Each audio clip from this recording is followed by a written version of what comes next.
South India shopping mall లో blockbuster Ashadham #1 kilo sale.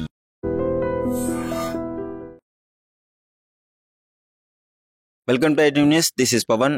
So భార్యలు భర్తల్ని చంపడం అయితే కంటిన్యూస్ గా మనం ప్రతి చోట వింటూనే ఉన్నాము. ఆ దారుణం ఏంటంటే అతి కిరాతకంగా చంపుతున్నారు. ఇష్టం లేనప్పుడు ఆ విడిగా ఉండే వాళ్ళకి ఒక ఆప్షన్ ఉంది, అది ఎందుకు చూస్ చేసుకోవట్లేదు? ఆ డివోర్స్ ఇచ్చి ఆ విడిగా ఎవరి దారిన వాళ్ళు ఉండొచ్చు కదా. కానీ ఎక్కడ చూసుకున్నా సరే వాళ్ళకి నచ్చకపోతే భర్తల్ని చంపేసి మరి ఎవరైతే ఇల్లీగల్ రిలేషన్షిప్ పెట్టుకున్నారో వాళ్ళతో వెళ్ళిపోతున్నారు. సో అదే తరహాలో మళ్ళీ హైదరాబాద్ లో మరో సంఘటన జరిగింది. ఆ బాచుపల్లిలోని రాజీవ్ గృహకల్పనలో అయితే రామ్దాస్ జ్యోతి ఇద్దరు నివసిస్తున్నారు. సో వీళ్ళిద్దరికి ఆ పెళ్ళయి చాలా సంవత్సరాలు అయినట్టుగా చెప్తున్నారు.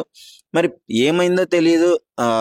మద్యం మత్తులో ఉన్న ఆ వ్యక్తిని అతి కిరాతకంగా బీరు బాటిల్తో కొట్టి తలకాయ పగలగొట్టేసి చనిపోయాడు అని భ్రమించి అక్కడి నుంచి పారిపోవడం జరిగింది అందరూ. సో తర్వాత ఆయన మధ్యరాత్రి మెలకు వచ్చింది. సో ఎంత దారుణమో చూడండి. ఈ విధంగా ఏం జరుగుతుంది, అసలు ఏంటి అని వివరాల్లోకి వెళ్తే, వీళ్ళకి పెళ్ళైంది, బాగానే జీవిస్తున్నారు. మరి వాళ్ళిద్దరి మధ్య ఎప్పటి నుంచి ఆ గొడవలు ఉన్నాయి, ఎప్పటి నుంచి వాళ్ళు ఏ ఇష్యూ నడుస్తుందో తెలియదు. కానీ ఒకరోజు రాత్రి ఒక 4 యువకులు ఆ మద్యం తాగించడానికి పిలిపించారు. సో తాగారు, మద్యం తాగారు, మొత్తం అయిపోయింది. రామ్దాస్ ఎవరైతే ఉన్నాడో ఆయన ఆ మత్తులోకి వెళ్ళిపోయిన తర్వాత, అంటే ఇంకా ఆయనకి ఏ స్పృహ లేనప్పుడు బాగా తాగిచ్చేసి ఇతన్ని ఏదో మీద దాడి చేయాలని చెప్పేసి నిర్ణయించుకున్నాడు. దాడి చేసిన తర్వాత తాగాడు మొత్తం, అంటే ఇక ఫుల్గా ఎక్కేసింది అతనికి. ఆ వెంటనే బీరు బాటిల్ తీసుకొని తల పగల కొట్టేసి పిచ్చి పిచ్చిగా కొట్టేసి ఆయన స్పృహ కోల్పోయి పడిపోవడంతో చనిపోయాడు అని భ్రమించి అక్కడ నుంచి 4 యువకులు, అదేవిధంగా వాళ్ళ భార్య జ్యోతి కూడా పారిపోవడం జరిగింది. సో వెంటనే ఆయనకి మధ్యరాత్రి మెలకు వచ్చింది రామ్దాస్కి. సో లేచి వెంటనే వాళ్ళ తమ్ముడి దగ్గరికి వెళ్ళాడు. ఆ రక్తపు మడుగుల్లో నుంచి లేచి చూసుకొని వాళ్ళ తమ్ముడి దగ్గరికి వెళ్తే వాళ్ళ తమ్ముడు వెంటనే ఆ ట్రీట్మెంట్ అది చేయించి ఆ క్లినిక్ తీసుకెళ్లి ఆ పోలీస్ కంప్లైంట్ ఇవ్వడం అయితే జరిగింది. సో ఈ విధంగా ఉంది అని చెప్పేసి. సో పోలీస్ కంప్లైంట్ ఏమని ఇచ్చాడంటే, తన భార్య తనని చంపేయడానికి ప్రయత్నించింది 4 యువకులతో కలిసి అని చెప్పేసి కంప్లైంట్ ఇచ్చాడు. ఎందుకు వాళ్ళ భార్యను అనుమానించాల్సి వస్తుందంటే, 4 యువకులు చంపి వెళ్ళిపోతే వాళ్ళ భార్య కదా దగ్గరుండి చూసుకోవాల్సింది. కానీ వాళ్ళ భార్య కూడా లేదు, వాళ్ళతో పాటు జంప్ అయిపోయింది అనమాట. సో అసలు అప్పుడు డౌట్ వచ్చింది, తనే చేసి ఉంటుంది ఇది అని చెప్పేసి. సో ఈ విధంగా ఆమె కూడా కంప్లైంట్ ఇవ్వడం జరిగింది. పోలీసు వాళ్ళు కూడా ఎంక్వైరీ చేస్తున్నారు. అలా వాట్సాప్ చాటింగ్లలో ఉందా, ఫోన్ కాలింగ్ లో ఉందా, ఎలా మాట్లాడుకున్నారు ఏంటి అనే పరిస్థితి మొత్తం ఆ వివరాల్లోకి వెళ్ళి మొత్తం చెక్ చేస్తున్నారు. ఆ సీసీటీవీ ఫుటేజ్ కూడా చూడటానికి ప్రయత్నిస్తున్నారు.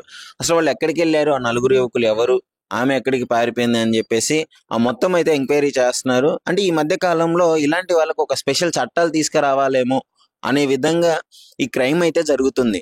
అంటే 1-2 చూస్తే అనుకోవచ్చు, కానీ ప్రతి చోట ఇదే, భార్యలు భర్తల్ని చంపేయాలి, చంపేసి వెళ్ళిపోవాలి అని ఇదే కాన్సెప్ట్. వాళ్ళ మైండ్ లో అయితే చంపాలి అనే ఆలోచన ఎందుకు వస్తుందో తెలియదు, కానీ ఆ భార్యలందరూ భర్తల్ని వెళ్ళి ఇదే విధంగా చంపుతున్నారు. మరి చూడాలి ఆ పోలీస్ వాళ్ళు ఎంక్వైరీ చేసి మరి చివరిగా ఏం డెసిషన్కి వస్తారో, వాళ్ళని దుండగులను పట్టుకుంటారా లేదా అనేది. ప్రస్తుతం అయితే పరారీలో ఉన్నారు, 5 పరారీలో ఉన్నారు, 4 యువకులు, అదేవిధంగా భార్య కూడా పరారీలో ఉంది. మరి పోలీసు వాళ్ళకి కన్సిడర్ చేసుకున్నారు, కేసు నమోదు చేశారు కాబట్టి ముందుగా దుండగల్ పోలీస్ స్టేషన్కి వస్తుందని చెప్పేసి ఈ కేసుని బాచుపల్లి నుంచి దుండగల్కి ట్రాన్స్ఫర్ చేసినట్టయితే తెలుస్తుంది. సో మరి అక్కడ పోలీసులు అయితే ఎంక్వైరీ చేస్తున్నారు. అప్డేట్ కూడా మీకు వెంటనే ఇస్తాను, తెలిసిన వెంటనే. సో ఐడ్రీమ్ న్యూస్ అయితే ఫాలో అవుతూ ఉండండి. నిజంగా ప్రస్తుతం ఉన్నటువంటి సమాజం దేనికి ప్రయారిటీ ఇస్తుంది? ఆర్థిక సంబంధాల చుట్టూ మాత్రమే తిరుగుతుంది. మళ్ళీ ఎన్నికలంగానే చాలా విరక్తి కలుగుతాం. మంచి అనిపిస్తుంది కదా, లేడీస్ కూడా ఛాలెంజింగ్ జాబ్స్ చేసినప్పుడు చాలా బాగుంటది. ట్రాఫిక్ అసిస్టెంట్స్ గా నియమించిన ట్రాన్స్జెండర్స్ అందరితో సాల్యూట్ చేయించుకుంటున్నారు. ఫుడ్ డెలివరీ ఇవ్వటానికి వెళ్ళినటువంటి డెలివరీ బాయ్ అనిల్ పై కళ్ళ ముందు